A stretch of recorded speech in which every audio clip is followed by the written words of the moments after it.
meron po siyang ilaw, no? So hindi lang totally siya 100%. So mga 30% lang mga ka-hammer, no? Para siyang grounded yan.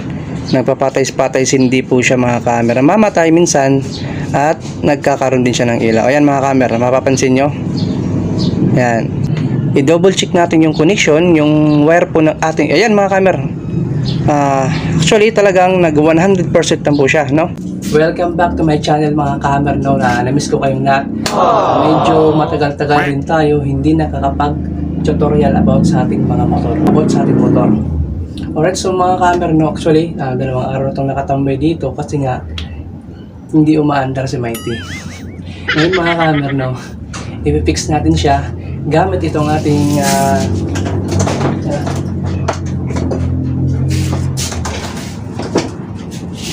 ating test light mga ka-hammer, no. Ginawa ko to mga ka-hammer, no.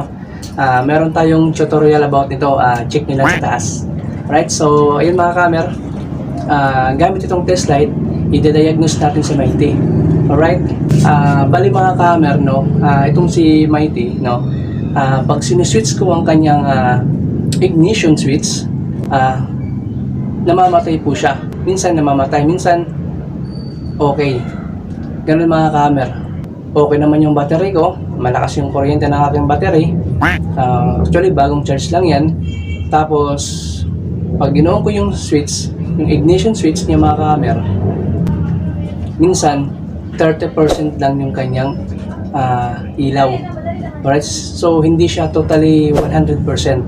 Pag kinakanan ko yung manibela, yun na nga, may ilaw. Minsan pag kinakaliwa ko, namamatay. Parang ganun siya mga ka-hammer, no? Parang may putol, no? At pwede rin sira na yung ignition switch natin. Parang ganun siya mga ka-hammer. So ayun mga ka-hammer, no, ipapakita ko na lang sa inyo, no, testingin natin to si Mighty, is switch on natin yung kanyang ignition. Well mga ka-hammer, no, kung bago ka pa lang sa aking channel, huwag mong kalimutan mag-subscribe at syempre pakipindot ka rin ang notification bell para always updated ka kung meron tayong panibagong i-upload. Alright mga ka-hammer, no, so ipasok muna natin ang ating intro. Yeah!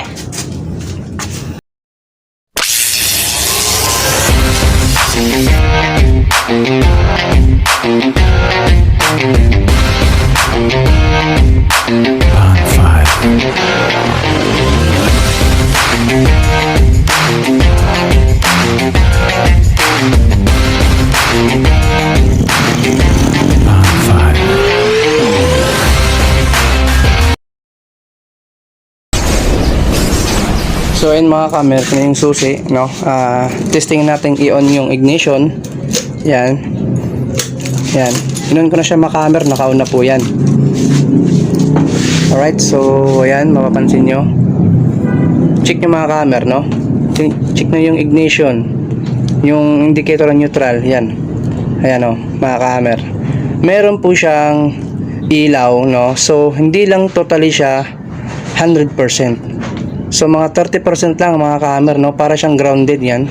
Nagpapatay-patay hindi po siya mga ka-hammer. Mamatay minsan at nagkakaroon din siya ng ilaw. Ayan mga ka-hammer, mapapansin nyo. Yan. Yan ngayon ang gagawin natin mga ka-hammer, no? I-double check natin yung connection, yung wire po ng ating, ayan mga ka-hammer. Actually talagang nag 100% lang po siya, no? So possibly grounded or baka sira na rin yung ating ignition switch. Pero malalaman natin yan mga ka-hammer pag ginamitan natin ng ating tester light. Alright, so ayun mga ka-hammer, no. Subukan natin ikanan mga ka-hammer, no. Kakanan natin yung manibela.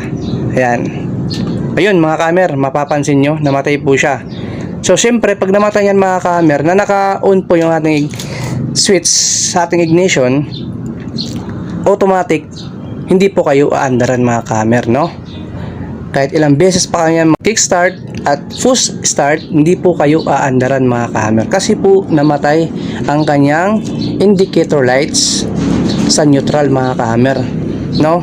Ayan ngayon ang ating gagawin, ito troubleshoot natin yan mga ka-hammer, no? Gamit ang ating test light. Alright mga ka-hammer, so ngayon testingin natin, baklasin muna natin yung fairings dito sa ulo niya para malaman natin yung problema nito. So ayun mga camera, inulit ko lang yung ignition wire natin dito sa XRM125. Dalawa lang mga camera, battery operated to mga camera, no? Kasi dalawa lang yung wire natin, no? Yung isang wire which is accessories wire, and isang wire naman mga camera papunta sa battery natin, no? Dalawang wire lang yan mga camera. Alright? Para makasigurado tayo mga camera, check natin yung battery ng ating motor gamit itong ating test light. Lalagay natin tong wire natin, may face shield pa mga camera, naka ready na, may face shield. Lagay natin to sa positive mga camera, no? Yan. Tapos lagay natin sa negative. Check natin kung okay ba yung karga ng ating baterya. So ayan mga camera, no? Good na good yung ating battery, 100% mga. Ito mga camera, yung mga bolt niyan, niluwagan ko na yun mga camera para hindi na magtagal ang video natin. Hindi na magtagal yung video natin mga camera. Gagawin mga camera, hahanapin nyo yung wire po ng ating ignition switch. Ito yun mga camera. Kita ko na mga camera. Ibaba lang natin yung ating camera para makita nyo. Yan, dalawa lang yan mga camera. Yan, pansin nyo. Isang red na wala po siyang lining na kahit ano mga camera. Yung isang wire naman mga camera, kulay red pero mayroon po siyang lining na black mga camera. Yan. Lalapit ko para makita nyo. Ayan mga camera. Kita nyo na ba mga camera? Yan. Ayan, yung isa red na may lining na black. Yung isa naman purong red yan mga camera. Itong red mga camera na wala po siyang lining na black, ito po yung papunta sa ating battery. Alright, so ito po yung permanente po yung kuryente nito mga camera. Kahit i-switch on mo pa mga camera, i-off, automatic meron po siyang kuryente, no? Positive to mga camera. At ito namang kulay red na may lining na black, naka-on po siya, saka lang po siya nagpakaroon ng supply mga camera, no? Which is ang tawag nito mga camera ay accessories wire, no? So dito lahat nakakabit yung ating mga accessories tulad ng LED lights, yung mga burluloy natin dyan, mga ilaw-ilaw na kahit ano pa, dyan natin tinatap mga camera dito sa accessories wire na to mga camera, no? So ngayon mga camera, kung susundin natin to, no? Kung baybayin natin to mga camera, yun, hanggang dito lang siya mga camera. Kasi mga camera, dyan po ako nag-tap lahat ng aking mga accessories, no? Kaya siya may tape, no? Ngayon mga camera, so dito po ko tayo nag-tape. Ngayon baybayin nyo to mga camera. Ayan, itong part na to papunta doon, yan lahat papunta doon. Automatic mga camera, papunta po yan sa body yung wire na yan, at syempre papunta rin yan ng ating battery. Alright, so ngayon mga camera, i-check muna natin tong connection na to, itong dalawa, kung good ba ang ating supply papuntang ignition. Alright, so i-check muna natin yan. So ayan mga camera, ulitin ko po para klaro tayo mga camera. Ayan, naka-off po yung ating ignition, naka-off po yan mga camera. Ayan, naka-off po yan. Testingin muna natin yung isang wire mga camera. Testingin muna natin yung accessories wire which is red na may lining na black. Ito po yung mga camera. Testingin natin yan. Naka-off po yung ating ignition, so dapat hindi po to iilaw mga camera kasi nga naka-off po yung ating ignition. Okay, susukin natin mga camera. Ito, accessories wire to mga camera. Yun mga camera, yan, may supply siya mga camera, kahit naka-off po ang ating ignition switch. Alright, so dito pa lang talaga may problema ng wirings, no? Baka nag-short to ng bahagya. So try naman natin yung isang wire, yung red wire, no? Na papuntang battery to mga camera. So testingin natin, tutusukin ko mga camera.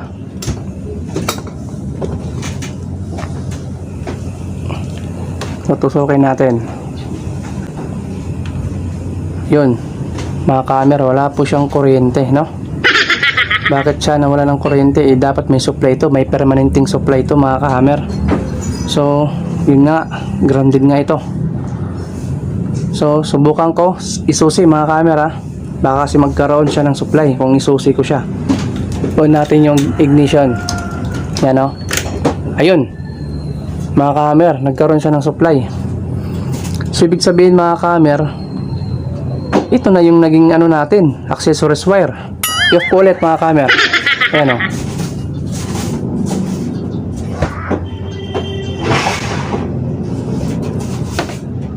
Ayan, mga camera.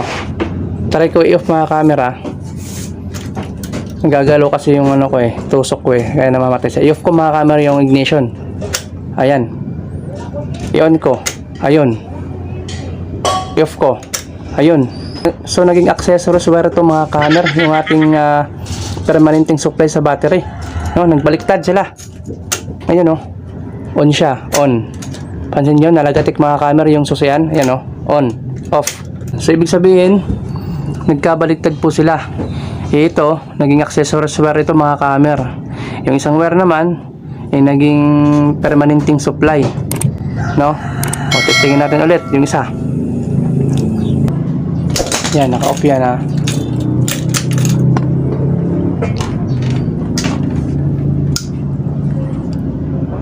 Ayan, meron po siyang supply. Ayan. So ito na yung main supply natin sa battery, mga camera. Kumbaga nagkabaliktad lang sila. Okay? Baklasin muna natin itong mga nakatape niya dito. Dito kasi ako nagkabit ng ng mga accessories ko, tulad ng mga LED lights ko, mga burloloy. Dito ako nagtap sa accessories wire. Baka possible na dito siya nag-grounded.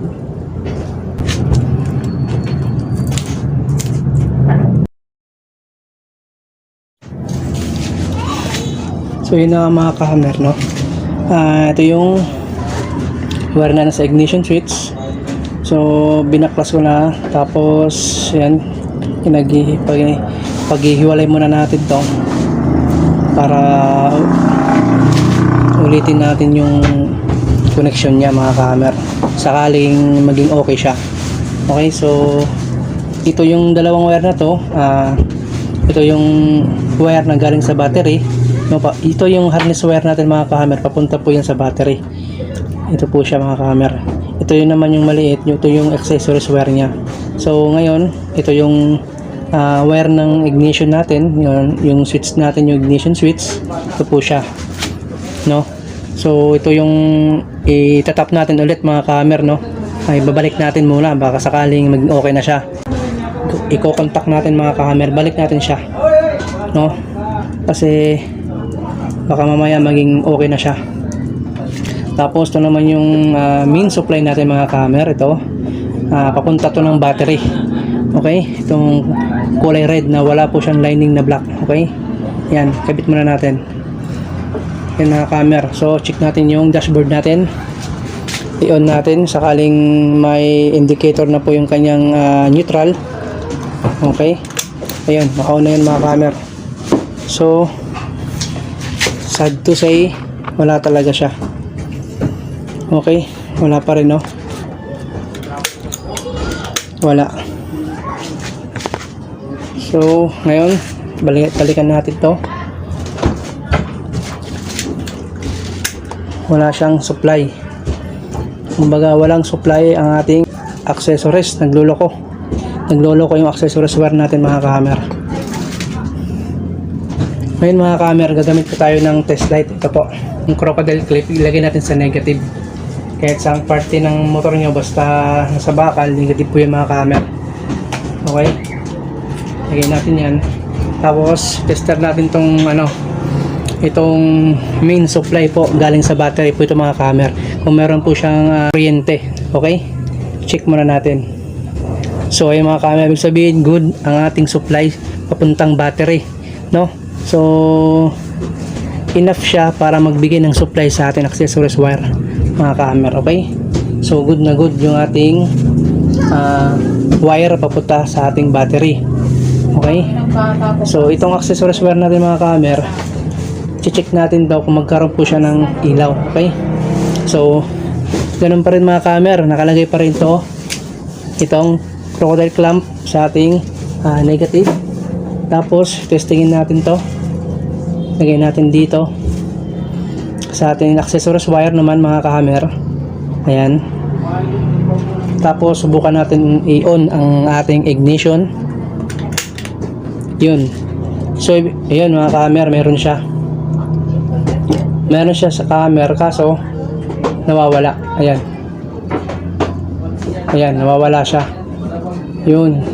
Ayun mga ka-hammer, nawawala siya, napuputo lang kanyang connection. Ayan, meron na naman. Yun, namamatay siya.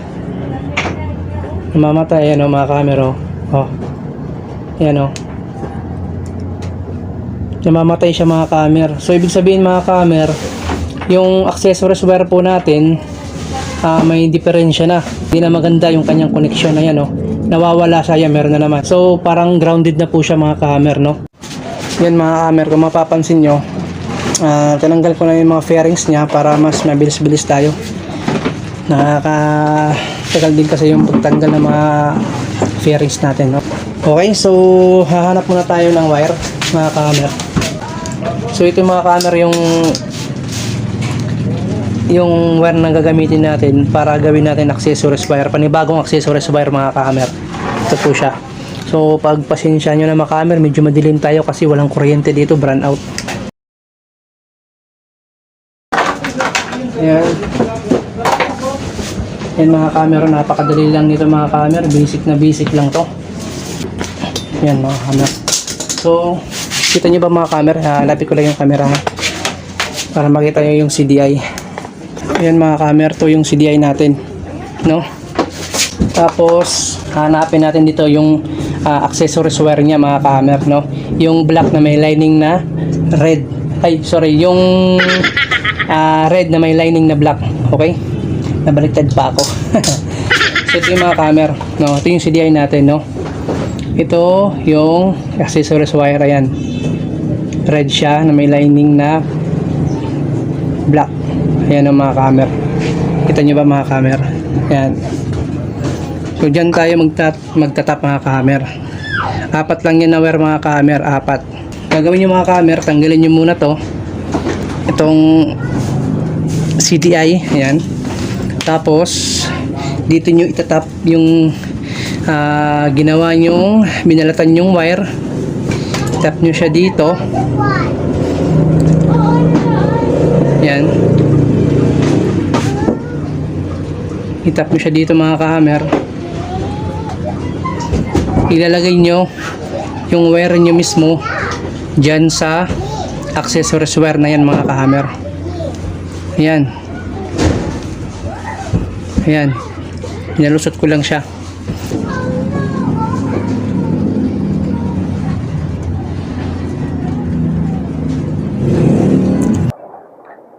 Nalubat na yung natin, cellphone. So action cam na lang gagamitin natin. So ito na yung mga camera, no, nakabit na natin yung ating panibagong accessories wire, no. Ito yung wire natin mga camera. Yan. Ito po siya, no. So dito natin siya kinabit, no, sa CDI mismo. Tapos dito siya nakakabit mga camera sa kulay red na yan, no. Sa loob yan mga camera. Pinasok lang siya sa loob para maganda tingnan. Okay? Yan o. So ngayon mga camera, no, ito yung accessories wire na to. Huwag nyo natin pagpakialaman mga camera, no, kasi gumawa na tayo ng panibagong wire. Okay? Na panibagong connection para sa ating accessories wire. So hindi na natin ito gagalawin mga camera. Okay? So ngayon, ang bago nating wire, ito na yun mga camera. Ito siya. Ngayon, tatap natin dito sa accessories wire sa ignition mga camera. Ito po siya, red na may lining na black. Okay, so tatap natin dito. Ayan. Okay, ngayon naman mga camera, okay na yan, no? So itatap din natin yung wire na kulay red papunta sa battery. Okay? At hindi yan gagana kung walang battery, okay? Camera ito.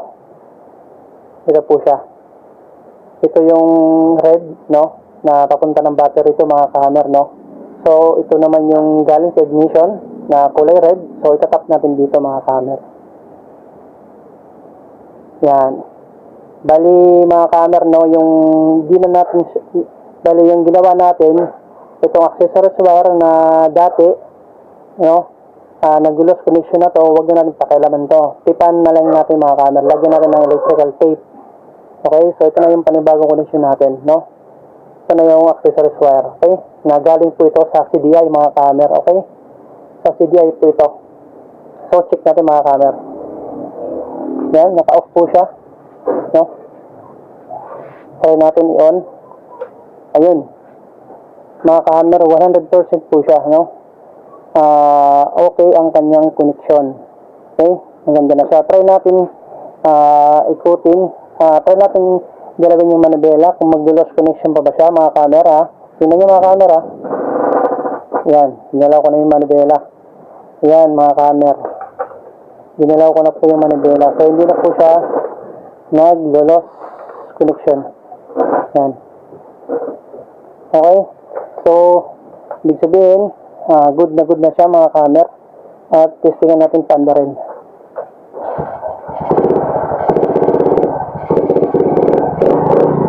Ayan, gagawin natin, mga camera. Ibalik na lang natin lahat, i-fix na lang natin, titipan natin lahat to, bawat connection niya, lalong-lalo na itong mga positive na to. Importante yan para hindi siya mag-grounded, okay? So, yun ang, mga camera, no? Napakadali at napakasimple lang, basic lang, mga camera, no? Ito po yung ating connection niya, mga camera, oh. Double check lang natin, ha? Ito po, galing po ito sa CDI. Ayan. Yan. Okay. Ito na yung wire niya. So, yun lang, mga camera, no? Ipipix lang natin yan. Ako munang bahala magbalik dyan. So, at least na pakita ko sa inyo kung paano gawin ang ignition switch na nagluloko, no? So, yun lang, mga camera, no? Bagong lahat, kung bago ka pa lang sa aking channel, huwag mong kalimutan mag-subscribe. At syempre, pakipindot na rin ang notification bell para always updated ka kung meron tayong panibagong i-upload. Maraming salamat, mga camera. God bless and ride safe, mga camera.